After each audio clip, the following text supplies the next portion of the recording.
Praise the Lord! Dakila ang ating Panginoon. Mapagpalang umaga po, Pastor Bobby Librado, Pastor Cynthia, Pastor Joel, at sa lahat ng ating mga kapwa-pastor, manggagawa ng Panginoon, gayon din sa bawat saints na kung saan ay matatapat at masisipag sa bawat sulok ng iba't ibang bansa. Sumaatin ang presensya ng ating dakilang Panginoon. Please open with me in the book of Proverbs, chapter 23, verse 23. Ang sabi po, buy the truth and sell it not, also wisdom and instruction and understanding. Bilhin ang katotohanan, ngunit huwag itong ipagbilhi. Bilhin ang karunungan, disiplina at pangunawa.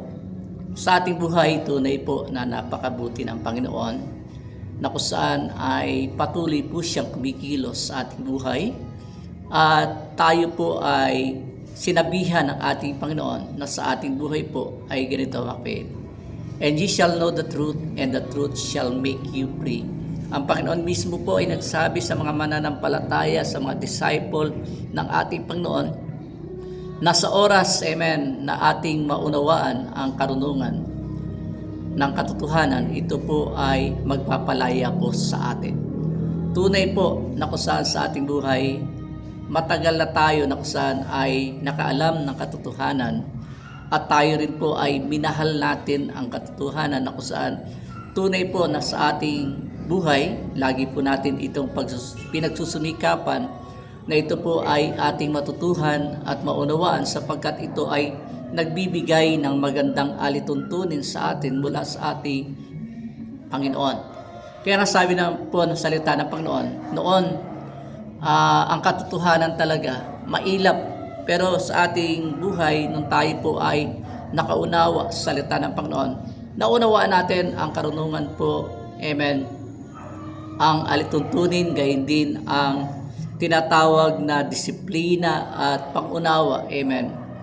Nakikita natin kapatid na ang katotohanan talaga ang siyang turo sa atin kung paano tayo mamuhay ayon sa ating Panginoon. Kaya nga ang katotohanan po ay pinaglalaban, sapagkat ang sabi nga kapatid sa ating buhay na tayo ngayon ay nabubuhay sa panahon na kung saan ang katotohanan ay malaking katanungan, na kung saan ay nasa ating kapaligiran at kasalukuyan sa ating mundo na kinagagalawan, na kung saan ang katotohanan po ay binabago, ang katotohanan po ay iniiwan, at the same time maging ang salita ng Panginoon ay binabago po ng sangkatauhan. Pero lagi po natin tandaan, ang katotohanan ay hindi po pwedeng baguhin, sapagkat ang katotohanan po ang siya pong nagbibigay ng tinatawag na kalayaan sa atin. Kaya sabi ng Panginoon, I am the way, the truth, and the life, na ang Panginoon mismo nagsalita na siya po yung katotohanan. Sa ating buhay ay, lalo na sa ating kapanahunan, ito ang madalas na inaatake ni Satan, na kung saan ang doktrina na kung saan ay ating natutunan, amen, na kung saan patuloy po niya nililiglig, amen, ang mga mananampalataya, nililigalig. Kaya nga marami po ang nangawawala sa harapan ng ating Panginoon, dahil ang iba po ay hindi talaga totally naunawaan ang katotohanan, at hindi po nila minahal ang katotohanan, na kung saan mismo ang Panginoon ay dapat mahalin ng buong puso at buong kaluluwa. Ang Panginoon ay nag-iwan sa church, amen, na kung saan ay isang malaking pribilehiyo para sa atin, na ingatan po natin ang katotohanan na kung saan ay ating natanggap, na kung saan ang iglesia po ay hindi iniwan ng Panginoon na walang direksyon, amen. Tayo po ay may direksyon, amen, sa ating buhay bilang isang mananampalataya. Ang direksyon na kung saan ay tayo po'y lumakad ayon sa kalooban ng ating Panginoon, at nireveal ng Diyos, inihayag po niya na natanggap sa atin yung salita ng ating Panginoon, na kung saan ay kinakailangan ito po ay ating ipaglaban. The believers' stability depends entirely on their relation to God's Word, rightly understood. Sa ating buhay talaga, kailangan talaga natin idepensa ang salita ng Panginoon sapagkat naglipana na po ngayon sa ating kapanahunan ang tinatawag na hidwaang pananampalataya. At kung hindi tayo marunong sa salita ng Panginoon, paano tayo? Amen. Ang katotohanan talaga makikita po natin, pilit at pilit pong ginagawan ni Satan ng kaparaanan na ang salita ng Diyos ay huwag itong mahayag sa ating kapanahunan. Lagi po natin tandaan, kapatid, ang pinagmulan ng katotohanan, amen, ito ay nagmula sa ating Panginoon na kung saan siya mismo po ay nag-pray sa atin. Nasabi niya doon, ibukod mo sila para sa iyo. Sa pamagitan ng katotohanan, ang salita mo ang katotohanan. Makikilala natin yung mga tao na kung saan ay namumuhay ayon sa salita ng Panginoon na sila mismo, amen, ay ibinukod ng ating Panginoon sapagkat alam po nila na ang katotohanan po walang iba kundi ang ating Panginoon, na ang salita ng katotohanan, sinabi mismo ng ating Panginoon na tayo po'y sineperate, na tayo po ay ibinukod ng ating Panginoon sa kasalukuyang dikta ng mundong ito, na tayo po ay inihiwalay ng ating Panginoon sapagkat sa ating buhay, ito ay dineclare ng ating Panginoon na ang salita po ay katotohanan. Kaya ang sabi po ni David, ang kabuuan ng iyong salita ay katotohanan at bawat isa ng iyong matutuwid na kahatulan ay magpakailanman. Kaya mahalin po natin ang katotohanan sapagkat ito mismo ang nagsasabi sa atin na ito'y nagpapatuwid sa atin, na kung saan hindi po natin pwedeng baguhin ang katotohanan mula sa ating dakilang Panginoon. Kaya nga, kung ikaw po ay mananampalataya ng Panginoon, amen, keep hearing the word of truth. Kailangan po lagi po natin pakinggan ang katotohanan. Amen. Kaya nga naglipa na po sa mundong ito, kapatid, yung mga bagay na kung saan, mga busybodies na kung saan ang ginagawa po nila, ay nagpalipat-lipat na kung saan nagbibigay ng kaligaligan sa mga mananampalataya, lalo na sa mga baguhan. Pero hindi lang mga baguhan po, minsan ang naliligalig, maging ang mga nauna pa sa atin na kung saan ay hindi po lumago sa katotohanan po sa ating Panginoon.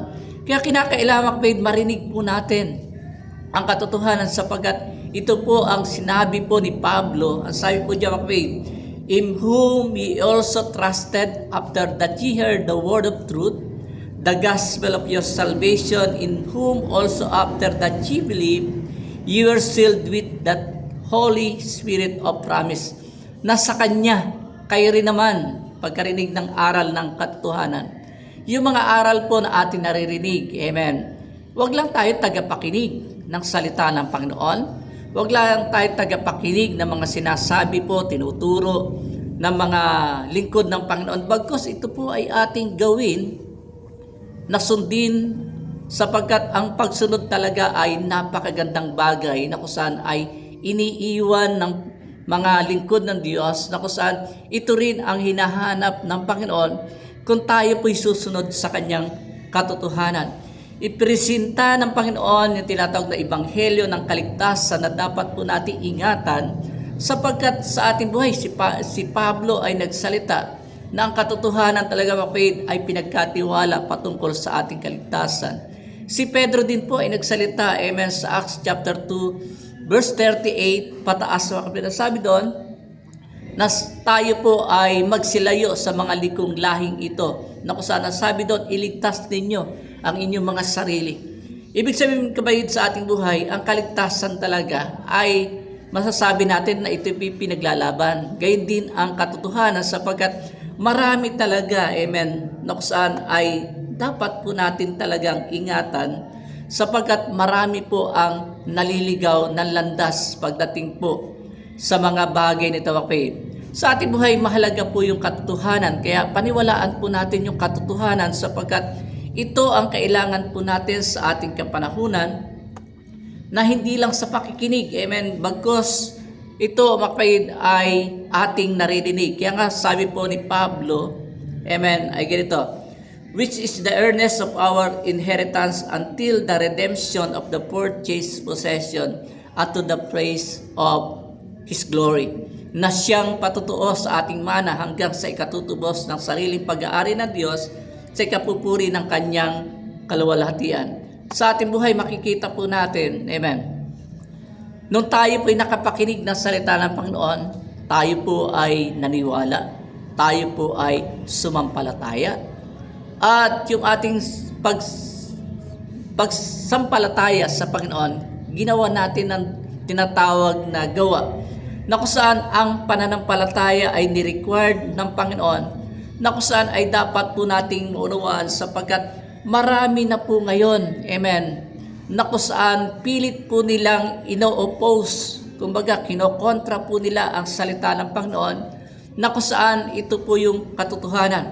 Sabi nga mga kapatid, nangyayari po sa ating kapanahunan ngayon, amen, at sabi niyan na tayo po mga kapatid ay dapat po nating tanggapin ang salita ng Panginoon, na kung saan ang salita ng Diyos ay magpakailanman, hindi po ito nababago.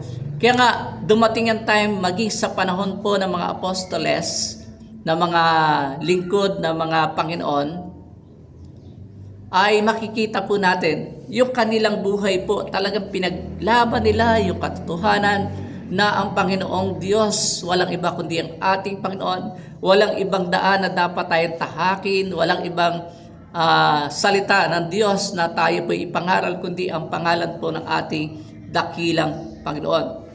Kaya sabi po ni Pablo, and they shall turn away their ears for the truth and shall be turned into fables. At hihiwalay sa katotohanan ang kanilang mga tainga at mga ibabaling sa maling katamak. Sa ating buhay, amen, marami na pong na-deceive, amen, kaya nga yun nakakalungkot, amen, mga matatagal ng mananampalataya minsan dahil sa hindi po nila pagmamahal sa salita ng Panginoon at hindi nila pagmamahal sa katotohanan na kanilang natutunan at mga aral na kanilang napakinggan, ang kanilang tainga ay dumating sa punto na sila po ay naghahanap ng mga pangaral na kung saan ay ayon lamang sa kanilang ang nais, na kung saan ay nais po nilang pakinggan. Dapat po natin kapatid malaman ang katotohanan na kung saan ito po'y personal na pangunawa na ating natutunan mula sa ating dakilang Panginoon, na siya mismo ang nagsabi, amen, na pag nalaman natin ang katotohanan po ay magpapalaya po sa atin. Kaya nga sa ating paglilingkod sa Diyos, ang katotohanan po kinakailangan makita sa atin, yung tinatawag na paglago spiritually sa ating Panginoon, na kung saan ito po ay kalayaan, na kung saan ay nagpalaya sa atin saan? Sa mga gawa ng kasalanan, sa mga gawa, amen, na hindi maganda, amen, na kung saan ay matagal nang bumihag sa atin. Pero salamat sa Lord na maunawaan po natin ang katotohanan. Tayo po ay pinagpala, tayo po ay binago ng ating Panginoon, na dati po salot ng lipunan, dati-rati tayo sakit ng ulo ng ating mga magulang, na dati tayo ay hindi maganda ang ating reputasyon, pero binago ng ating Panginoon at namulat tayo na sa ating buhay, yung katotohanan na ating tinanggap, amen, kinakailangan talaga ito ay ating sundin para tayo po ay magpatuloy na maglingkod sa Panginoon na walang pag-aalinlangan, amen. Ang katotohanan po, ito'y naglilinis ng ating kaluluwa, na kung saan ang obedience talaga, ito ang bunga ng ating pananampalataya na pagkaalam sa katotohanan, at tayo po'y pinagtibay ng ating Panginoon. Kaya nga tayo po ngayon ay lumalakad doon ayon sa mga alituntunin ng ating dakilang Diyos na kanyang iniwan na halimbawa sa ating mga buhay, na kung saan kung atin lamang po, amen, iingatan ang katotohanan, hindi lang iingatan kundi ito po ay ating mahalin na katulad po ng ating sarili, at masigit na mahalin po natin ang ating dakilang Diyos na ating pinaglilingkuran. Ang katotohanan po, kung ito po ay ating isa sa buhay, ito po ay nagtuturo sa atin ng pagmamahal, na kung saan ang obedience po ay dumadaloy sa pangunawa natin, na kung saan tayo pong lahat ay sa ating pagsunod, talaga makikita po natin yung kabutihan ng ating dakilang Panginoon. Kaya sa oras na mga ay minahal natin ang Panginoon. Amen. Mismong ang ating buhay po ang nagsisilbing tagapagsalita. Hindi ka man magsalita, pero yung iyong mga kinikilos, ito po ang nagbibigay sa atin ng tinatawag na magandang testimonya na ang taong ito na lingkod ng Diyos ay namumuhay sa katotohanan. Kaya nga sa ating buhay, amen, napakahalaga na ating ipangaral, ating salitain, ating i-share ang katotohanan sapagkat ito po ay isang magandang communication na kung saan sa ating mga tao na ating nakakasalamuha, makita sa atin yung tinatawag na katotohanan. Ang hirap pong marinig sa ibang tao na ang Kristiyanong yan, naglilingkod pero sinungaling. Kaya nga sa ating mga kapatid, walang kasinungalingan, amen, na dapat ay makita sa atin. Na sa pag-share ng salita ng Panginoon, minsan ay masasabi natin na kailangan po talaga tayo po'y magsalita ng katotohanan. Lagi natin tandaan, kapatid, ang katotohanan, yung magsalita ka ng katotohanan ay nakakasakit ng kalooban. Ngunit ang kasinungalingan po, amen, ito ay nagsisilbing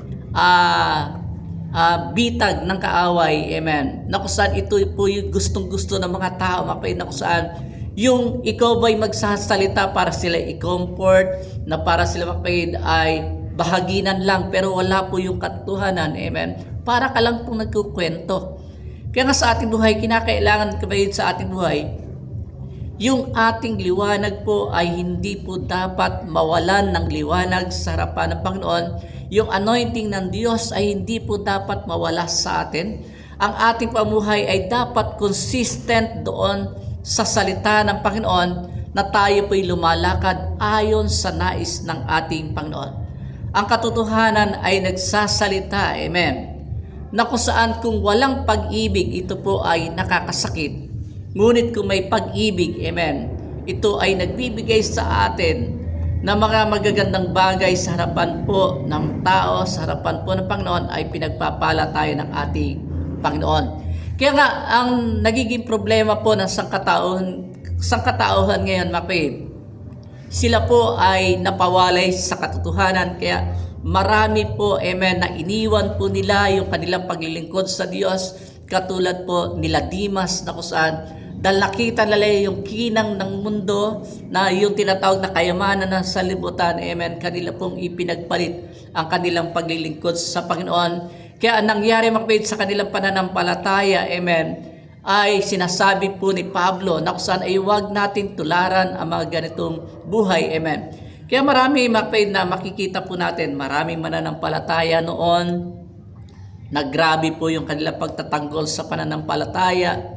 Pero unti-unti pong nawala yung kanilang pagmamahal sa katotohanan sapagkat kanilang ipinagpalit yung kinang ng mundong ito, yung kagandahan at yung tinatawag na tinataglay na karangyaan ng mundong ito. Ito po yung naging dahilan kung bakit po sila ay nawala po sa pananampalataya. Kaya nga ang katotohanan po, kinakailangan talaga ito ating bantayan na wag makapasok ang kasinungalingan, bagkus tayo pumakit ay mamuhay ayon sa salita ng ating Panginoon. Kaya marami po, amen, makikita po natin mga kapatid, na umiiral sa ating kapanahunan ngayon, amen, na ang katotohanan, kinakailangan mga kapatid, ito po ay ating ipaglaban. Makikita po natin mga kapatid, amen, yung mga bagay na kusan ay nagiging dahilan kung bakit tayo po hindi nakakapagpatuloy sa harapan ng ating Panginoon. Kaya sa ating buhay, amen, ang sabi po ng salita ng Panginoon, hindi natin pwedeng ipagbili, hindi natin po pwedeng ipagpalit ang katotohanan sapagkat kung ipagpapalit natin sa kasinungalingan ang katotohanan, at paano pa tayo makarating doon sa pangako po ng ating Panginoon. Kaya minsan po, amen, maging sa pagsamba, ang dami na po ngayon, makikita po natin sa iba't ibang sangay ng iglesia, makikita po natin, ang dami pong pagbabago. Ang iba po ay naglilingkod, sumasamba lamang, pero pagdating po sa katotohanan, malayong malayo. Amen, yung kanilang buhay mapit. Kaya nga ang salita ng Diyos ay hindi po natin talaga ito pwedeng ipagpalit, hindi natin ito pwedeng ipagbili, hindi po natin ito pwede mapinuksan ay ipagsawalang bahala mapit. Yung katotohanan na ating naririnig ay kailangan po natin na kung saan ay maunawaan, sundin natin at isalita natin na kung saan wag na wag po nating iiwan ang salita ng Panginoon kapalit lang ng mga bagay na pansamantala na kung saan ay kaginawahan. Sa ating buhay makapid, ang church ngayon ay marami na po ngayon ang nagsasuffer ng persecution, marami na po ngayon ang nagnanais na kung saan gibain ang iglesia. Amen. Pag sinabi iglesia, makapid, lahat tayo po ay katawan ng ating Panginoon. Ang gusto po ng kaaway, tayo rin po ay mawala sa presence ng ating Panginoon. Kaya nga ang pinakamabigat talaga, amen, sa ating buhay, dapat po nating maunawaan, makapid, ang katotohanan ay mula sa Panginoon. Na ang katotohanan na ating narinig, na ating pinanampalatayaan, ang katotohanan na yan ay dapat nating matutunan na kung saan kinakailangan nating sundin. Amen. Ang katotohanan mula sa Panginoon na hindi natin ito po pwedeng iwan na basta-basta lang, kundi dapat po natin itong ipaglaban, mahalin po natin ang katotohanan. At ang katotohanan ay hindi po pwede ipagpalit sa pansamantalang kinang karangyaan na kung saan ay ibinibigay ng mundong ito, makapit. Kaya nga sa ating buhay, hindi lang ang Panginoon nagbigay sa atin ng karangyaan maging ang kaaway, nagbibigay din ng karangyaan. Amen. Pero yung karangyaan na mula sa Panginoon ay makikita natin sapat na kung saan ay binibigay sa atin ayon sa kakayanan ng ating pananampalataya. Amen. Si Satan, papalitan po, amen, yung kayamanan na ito ay magbigay sa atin ng kapanglawan, magbigay sa atin ang tinatawag na paglayo sa presence ng Lord. Pero lagi niyong tandaan, ang pagpapala ng Panginoon ay hindi po ito nagbibigay sa atin ng kalungkutan, bagkus ang pananampalataya, katotohanan na binigay sa atin, ito po ay nagsisilbi sa atin na kung saan ay nag-iingat sa atin bilang isang mananampalataya na tayo po ay humawak at tayo po ay mag-ugat na lumago. Amen. Sa harapan po ng ating Panginoon. Amen. Ang katotohanan po ay minamahal sapagkat ang katotohanan walang iba kundi ang ating Panginoon. Kaya sabi ng Panginoon, I am the way, the truth, and the life. Amen. Kaya nga sa ating buhay, kung makikita natin, maunawa natin ang salita ng Panginoon, tayo po ay matibay sa harapan ng Panginoon na tayo po ay hindi kayang tinagin kung mahal po natin ang salita ng ating Panginoon. Lahat ng mga bagay, amen, dapat natin tandaan, ito po ay nagmula sa ating Panginoon. Kaya nga, sabi po ng salita ng Panginoon, ay ganito ako, amen. And you shall know the truth, and the truth shall make you free. Malayang malaya na tayo sa harapan ng Panginoon. Malayang malaya na tayo kapag nakasaan paglaban natin ang pananampalataya na ibinigay ng Diyos na kung saan tayo po'y binago ng Panginoon. Sabi nga ng Ephesians, instead speaking the truth in love, we will grow to become in every respect the mature body of Him who is the head, that is Christ. Amen. Sa ating pagsasalita, amen, magsalita tayo ng katotohanan na may pagmamahal at tayo po'y patuloy na lumago, amen, hanggang sa dumating ang presence ng Panginoon. Tayo po'y kunin ng Panginoon, hindi tayo makakitaan ng kasinungalingan, bagkus, amen, tayo po ay mamuhay sa katotohanan. Ang katotohanan ang magpalaya sa atin at ang katotohanan walang iba kundi ang ating Panginoong Hesus na dapat po nating mahalin. Pagpalain tayo ng ating Panginoon.